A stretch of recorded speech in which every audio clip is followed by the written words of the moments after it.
You ever drill a hole and the bolt just doesn't fit right? Either it's too tight or it drops in loose and sloppy. You look at it and think that should have worked. Most people blame the drill, the material, or how steady their hand was. But a lot of the time, the problem started before the drill ever touched the part. If the drill bit isn't the size you think it is, the hole never had a chance. If you've handled a lot of bolts and drill bits, you start to recognize sizes by feel. 3/8, 5/16, you think you've got it. That's usually when you stop checking. That's also where mistakes start.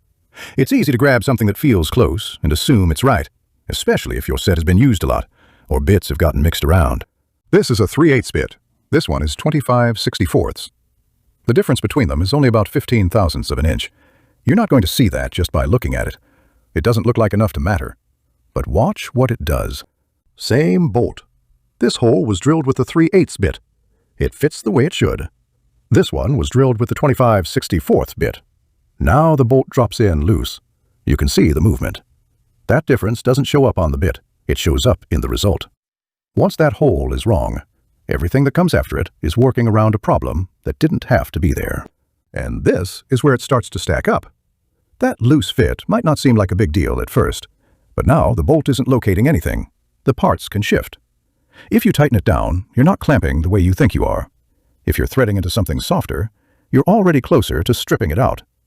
And if you've got more than one hole, now nothing lines up the way it should, even though each step felt right at the time. A lot of people end up chasing that. They'll tighten harder, swap bolts, or try to make it work. But the problem isn't at the end.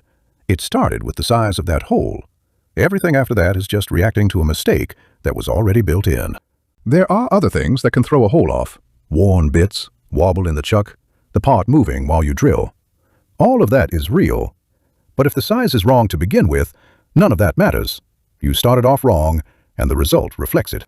Before you drill, take a few seconds and check the bit. You don't need to memorize anything or overthink it.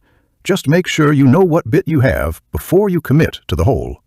That's one less way this can go wrong.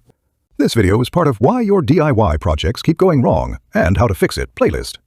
Now that your hole size is right, next up, let's fix where it lands. Because a perfect hole in the wrong spot is still wrong. Thanks for watching. There's more to come.